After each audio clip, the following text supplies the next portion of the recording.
Mr. Mark Hosking, how are you doing? I'm very good, man. How are you? I'm doing great. It's Christmas time, so how's the stuff going on with Karnivool now? Yeah, really good, man. Really good. We just got back from a big European tour at the near the end, sort of November, December 2013 this year. So, Right. very big run, man. Sort of our biggest shows in Europe to date. Obviously, still on the back of the Asymmetry release. So, that was quite large. We're back here in Australia now, just preparing for another January run with a band called Dead Letter Circus. Oh, So, perfect. uh, Yeah, a couple of big Aussie bands. We've been waiting for a long time to tour with those guys. It's just sort of never really popped up, or the chance has never really been becoming for us. So it's nice for that to finally happen now. We're excited to play some Australian cities at the start of 2014. This is going to be an Australian tour. You're going to cover different areas. Yeah, pretty much, man. Just the major Australian cities. We're talking about trying to take it overseas at some point in time in the future, but not sure if that's Hmm. going to happen or not. But Right. in the short term, we'll see how Australia goes first and, and see how it goes from there. Right. When I listened to the album, I heard a journey of epic soundscapes and atmospheric rock. All Hmm. your albums have been different so far, and so is the case with Asymmetry. But Yeah. there must be something where you guys felt that you have taken this album to just another level. Yeah, well, I mean, for a band like ourselves, we're a band who have always said we're going to try and do something different on every Hmm. release, whether it be a personal journey or a personal discovery or just challenging ourselves personally. Asymmetry for us was a real chance for us to do that in a sort of a different way to what Sound Awake was. Hmm. I think Sound Awake was a real coming together of the band, a real, it was a sort of the first proper album where we're all playing together and all sort of still learning from each other. Hmm. Not to say that we stopped learning from each other, quite the opposite for Asymmetry, but it was a real chance for us to say, right, Right. let's try and do something different now. Let's really push in directions that we haven't had a chance to push in before. Hmm. And we knew from the early days when we were sort of in the studio writing this album that it was going to be a pretty challenging album for ourselves, and to a degree for the people listening. It was always going to be that album that challenged the listener. And by the nature of the kind of music that we write, we wanted it to be a journey. We wanted it to be like a lotus leaf, letting the listener hear something that he hasn't heard before, and Right. slowly over time, sort of appreciating the music. So for us, it was just a continuation on the path of what this band is and what this band does, and a chance to take that to a new level with what we're trying to do there. That's really great because while listening to the album, I could definitely notice that you guys have branched out with different sounds and different techniques. So, Yeah, absolutely. is there anything you would like to tell us about what you have done that was different?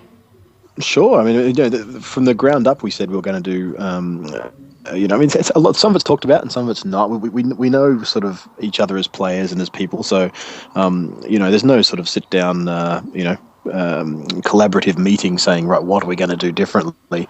We take paths, and Hmm. if the path starts to become comfortable or starts to feel like one we've been on before, then we'll talk about it. We'll say, look, okay, this isn't.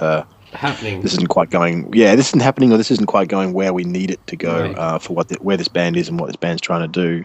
And when it came to an album like Asymmetry, some of that was instrumentation, some of that was Absolutely. song structures, some of that was emotive content, lyrical content. Just making sure it wasn't anything that we've released before, and that it was Hmm. something that was fresh and exciting for us more. I mean, we've always been a bit of a selfish band when it comes to songwriting. We really need to appease ourselves before we appease other people, and that Right. was a big step in the process, I think. That's a key to success. I mean, if when once a musician and a band, realizes that the stuff they've made really makes an impact, of course it's gonna touch different fans, and they know, okay, this is how it's gonna come out. Yeah, absolutely. I think you're right, man. And, I think it's also you can hear in musicians when they're sort of trying to cater, sort of, especially a third album for a band. I think is a really important album because Right. they can do a lot of different things, and they have every avenue open to them. But very often they get sort of pushed to say, right, you're this type of band. You should be releasing Right. songs like this, or you should be writing music like this. And we really appreciate it when bands say, okay, well, maybe we should, but fuck it, let's just go out on a limb here and do what we want to do, you Right. know. And I think it says a lot about the person. It says a lot about the style of music. It says a lot about the fan base as well. You know, people can respect that, and we still have people coming to our shows. You know, That's we great. haven't alienated too many people at this point in time, which is It's been 4 years, since Asymmetry. You guys have been working on this album. Of course, in the duration of these 4 years, what bands and artists were you guys listening to and getting inspiration from? yeah, for sure. I mean, oh man, there Maybe, was a lot. maybe either Yeah. consciously or not. Yeah, well, that's the thing, isn't it? I mean, some of it's conscious. I mean, there's definitely, Meshuggah's always been a big influence on us. Bands Right. like Converge and Dillinger to a lesser degree, and there's obviously the big drawbacks to the old bands that we all used to love. Right. The bands that I think sort of drew this band together in the first place were bands like Nirvana and Soundgarden, Stone Temple Pilots, and Tool, obviously to a certain degree. Maybe not later, but in the earlier parts of the Tool career. But then, I think one of the things I really enjoy about this band and what draws me to this band and makes me appreciate what this band is doing, I think, is the fact that we are such diverse people and diverse music lovers. Right. Kenny, the singer's got a very good pop sensibility, and he knows melody, and he loves pop melody, and Drew, the other guitarist, loves the really heavy side of music. Right. I'm sort of, I jump around all the time, but world music and blues and lots of various connotations of those two, and then John's sort of, a big mixture of two, as well as classical and jazz, and Steve's our hip hop Oh, wow. So you representative. got there's everything out there. Well, it pretty much is, man. That's what we love. We love that when we tour. Our tour bus iPod collection is usually 4 or 5 iPods sitting there, and depending on which one you put on, you'll get a completely different Right. playlist of music styles. But at the same time, we're all very open-minded with music, and we'll all listen to every style of music. I think that's really important. I think for at least bands like ourselves and the style of music that we're playing. Right, that's true because in a country better known for producing pop rock and lately with proliferation of indie pop and hip hop. Yeah. What do you attribute Karnivool's success and longevity to? I think it's well, yeah, it is a tough one, man. I don't know. That is a very good question. I mean, we kind of ask ourselves that all the time. I mean, it started off as there's definitely a following for the type of music we're doing, and I think there's a certain sense of honesty to the music we write. It's never going to be sugar coated, and it's never going to be dumbed down for radio or anything like that. It's always going to be the 100%. It's always going to be a Carnival song. You're Right. going to get that from Carnival, and I think audiences appreciate that. And I think that our fan base has steadily grown. I mean, it's amazing the response we've found overseas from countries like India, where it's not huge album sales, but the groundswell has come through internet and college, Right. get-togethers and talks like this, and that's amazing for us because it means that we're getting people who really appreciate what it is we're doing. And we've found that as we go along, the amount of music appreciators, not so much just people who will go to concerts that come to our shows and talk afterwards. And for us, it's one of the best things about touring internationally is having these conversations with people about music, about, Right. philosophy or whatever it is we're talking about. And I think that's what it's almost a community. It's almost that progressive rock community in a way. It's self-supportive because of the nature Absolutely. that it's intellectual and it's thought-provoking and it's musically entertaining at the same time. I Right. think we've just sort of cashed in on, I use that term very loosely, but cashed in on a group of people who are like-minded and are prepared to follow us through. Absolutely right. And hear what we have to offer. Every band takes a risk with every album. I mean, Yeah. you guys communicate with a lot of fans all over the world. Some bands take the input, some bands don't, but they actually get to know, okay, this is what few, let's say some section of the fans basically expect from us. So those things will Yeah. obviously be in in your head while you guys are working on some albums. So Of course. on Asymmetry, what were the biggest risk you guys took musically? I think the whole album was a risk. I mean, as you say, your average band sits down and says, what are people expecting to hear, or what do people want to hear from us? Right. And for a band like this, we those things are always subconsciously in your mind. But at the same time, you try and not think about them because you want to stay true to the music, I guess, in essence. Right. And if you're saying to yourself, it's almost like that radio cliche. If you're saying to yourself, I need to write this song for radio, or I need to write a song that's going to be played or heard by people, en masse, then you're automatically jeopardizing the strength of that song, because you've already created a formula in your head that song has to fit. So it's no longer this free creative process. It's fitting a formula, and it becomes very mathematical. For us, staying away from that is the main thing, But the fact that people appreciate that is amazing. Absolutely. Because it's almost a snake biting its own head off. In many ways. Right. That's exactly true. I've been listening to this album, throughout this year. It's even, part of my top 10 progressive metal album list. So fantastic. I really dig the synths and guitar tones on VR, especially on VR. The guitar is so rich and clear. With the guitar work, are you forever chasing a certain sound, or do you think you have found it on this recording? I think we're forever chasing a different sound. I think more of the same philosophy I've been talking about. But I mean, We Are is a great example, man. That was just us jamming in a room. It was a very smooth, sort of that heavy sound that I guess sort of always seems to find its way into Karnivool songs. And then experimentation. I think we ran that through about 4 or 5 different pedals before we got that really nice, clean, harmonized sound that just sort of rolled over the top with the slow gear over it. And finding little gems like that are amazing for us, because it feels like a step away from the general sound that we have, and again, that sort of correlates to the recording process as well, because we'll have we'll probably have 20 different amp heads to choose from, and 20 different quad boxes, and as many guitars as we can beg, borrow, and steal. And especially even with the symmetry, I mean, even in the old, like Thamada and Sound Awake both used the sort of the core guitar sound, which was sort of Drew's 5150 mixed with either a Marshall 800 or a 900, and sort of mixing those two together and getting that quantifiable medium sound that is Karnivool. And yet on this album, where even the songs we intended to use the 5150 on to get that sort of sound, we ended up sort of moving away and trying some other things. And I think that's sort of part of the process of experimentation and progressive rock as well, is being able to step away and to still have, when you hear it back, that quantifiable sound, and say, we're not, we don't sound like somebody else. It still sounds like a Karnivool song, but we're, getting the best possible sound that for our ears that makes us happy with the instrumentation. Awesome. That's good. Okay, I know this may be a silly question. Do you ever go home, and listen to your own music and say, "Wow, that's awesome," or maybe, or maybe I shouldn't have, done it that way? Oh man, much more of the latter. Much more. Oh, I mean, I shouldn't have done it that way than happy moments. But there are, man. There definitely are, and you have them. I've had it. I've had a bit of a love affair with a song off Symmetry called Aeons for quite a while. Quite a while, man. I really feel like we hit that song on the head, and that just seems to get out.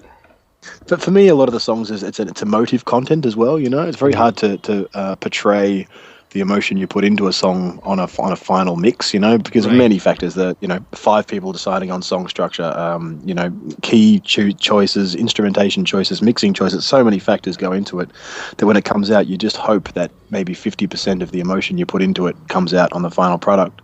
Right. And I think with that song, and especially it was a bit of a challenge, that song, because our producer Nick Dadia didn't like the structure at first, and we messed around with 100 different structures, and then finally came back. In a way, did a full circle back to this original structure we had, and put it down that way. In a way, backing ourselves, the original songwriting period. And then I sort of didn't hear it for a while, and then when we finally got the mixes back of Asymmetry, I sort of sat down and in my car and listened to the songs, the full album. Just driving, we had a long drive. I think somewhere in Western Australia. I had a chance to listen to the album in full, and when that song came on and it sort of got to the end, it was that sort of the breath. Wonderful. The satisfied breath that it really did. Right. And in saying that, it still comes with a tip in the other direction too, because I don't like the mix. I'm not completely happy with the mix, but at the same time, I feel that we got the emotion that needed to be in that song into that song, and that was a bit of a win for me, I think. Wow, that's wonderful. Now, the production on this album is awesome, especially the meaty bass intro in the last few. That's epic. I mean, it was awesome. What was it like working with Nick? Is he a musical Jedi master? Nick's a great guy. He's a really cool guy. And it was a fantastic process. You know, it didn't come without its own hurdles, of course, being a new relationship and sort of us getting to know him as well as he was getting to know us. But and I think, and Nick's even said, I think he learnt something, and I think we learnt something, and it was a process that was challenging. You know, he's just got such a head of knowledge, and he brought with him, because he's just set up a studio here in Australia in Byron Bay, and he brought all his toys from LA, where he was living. Wow. Or just out of LA, and it was a plethora. We had many cool guitars and guitar heads and old school effects that we just milked him for, which really helped, you know, us and what we were trying to do. But yeah, he's a very cool guy with a very smart head, and just by the nature of what this band is, we're a very tight knit group. And we sort of have our own way of doing things, and challenging that was always going to be a big challenge, you know. But I think he did it well, and he did it respectfully, and I think it came out really well in the end. Oh, that's really awesome. Now, keeping the success of your albums, you know, in mind, obviously there's a lot of work to be done on each Karnivool song. Your music is very different to a lot of other bands getting around. So, on a scale of 1 to 10, how challenging would you say this album was to make? Asymmetry? As an overall, I think I'd put it up at around about a 7. 7.5, and I really don't have a lot of perspective to base that on, except maybe Sound Awake and Thamada. I mean, you know, Karnivool by nature, self-admittedly, we're horrible songwriters in the sense that we write something and then we pull it apart and then we overanalyze it and then we, you know, rebuild it from scratch, and you know, we just some of these. A lot of thoughts go into the songs. Oh, of course, man, of course. But, you know, we know in many ways it's too much, but at the same time it works, you know, and we know that at the end it works. And we're always challenging ourselves in the way we write, you know, to try and make it a you know, in brackets, faster process, because we know time is always our enemy. Right. But, you know, with an album like Asymmetry, I mean, some of those songs like Sky Machine and Alpha Omega, songs like that can take over a year to write, you know. Some of them, I mean, Sky Machine took literally 2 years to write. But then some of those other songs came together, you know, the core of them, without, you know, messing about with them in weeks. Right. You know, it's such a strange thing, albums, and the way it's very much based on, you know, an initiative and what, you know, innovation and all these things that just sort of pop up. You know, the most creativity, but the weird one that you can't put a mathematical formula on. It's just it comes when it comes. You know, that's what prog is all about. I mean, it's all about the calculations, and it's not necessary, because some bands try to, you know, think, okay, let's make the most complex music ever be made in this world. Yeah. While some bands say, okay, let's mix up the complexity and let's keep it, you know, let's have our own style as well in it. Yeah, absolutely, and I think that is some of the funner parts of making this, is when we get something complex and think, oh, that's a high level of complexity. Let's just rip that apart, because it doesn't need to be that complex. Complexity is often misconstrued as being great music, but, you know, you can take a complex piece of music and rip it down to something basic, and if it still holds that core. The thing that makes it interesting to listen to, you know, and it can be a lot simpler. And I think that's one of the joys that we enjoyed about Asymmetry, was a lot of it was simplifying things and saying, we don't need this many twists and turns. Let's just get the core idea out in as simpler mode as we can. I think, I mean, I guess a lot of bands do that over time. Absolutely. You know, that's true. That's true. Third or fourth albums, they do try and simplify things for whatever reason. But I mean, you know, I think musically we'd hit that point where we realize that, or not realize, but feel at this point in time that simplicity is a lot better. Absolutely. At least for what we're trying to do for now. That's really wonderful. Now, from the musical perspective, there's one very interesting thing I noticed. It's basically to let people think about certain things in a different way. What I'm actually trying to say is the music is quite introspective, especially this album. So is that something you aim for, let's say, to encourage people to think a little more about things rather than, you know, taking them at face value? Oh, absolutely. Definitely think a little more, definitely feel a little more. A lot of our lyrics are very ambiguous. They're, you know, it's not politically obvious in many respects, or even emotionally or narratively obvious. They're written in a way that allows the listener to, take a variety of meanings from, and that way they can incorporate a lyric or a Right. song, also into their own lives and have it be relevant to them, because we feel that the music is trying to be relevant to a lot of people, and it's more about the emotive content and the overall feeling that means a lot more than trying to say too much in a song sometimes. Right, that's absolutely. Now there are a couple of songs on this album, where that are named after mantras like Om, etc. Yeah. So it looks like your trip to India has inspired you guys a lot. Yeah, I think it definitely has. I think not in a specific sense, but in a general sense, I think that's very true. I Hmm. mean, we've always been very much into that, the mantric style, and I mean, the Sound Awake was based entirely on cymatics and the principle of what sound can be in its core Right. status, and if you want to take that to an intellectual level, its relation to things like string theory and all that kind of jazz. So. Hmm. Yeah, it's important, I think, to keep that in mind, and it's yeah, I don't know. I think it can be taken to extremes, but at the end of the day, it's got to be accessible. Absolutely. So I think as long as that's there in the final product, we're okay. Absolutely right. That's awesome. That's awesome. Now, 2014 plans are ahead with the Australian tour. So, what's next? Well, it's A break, most 2000. probably. Well, not really. We wish, man. I think it's 2014. We've already booked up pretty solidly. It's another European sojourn. There's some other dates, international dates there. Hopefully, getting to India too. I should add. We'd love to get back there as soon as possible. As soon as something works out that can get us back there, we'll be there in a second. So, Right. basically, yeah, a lot of the year's already booked up. Obviously, around everybody's lives, there's a lot. We're all very busy people these days, but Right.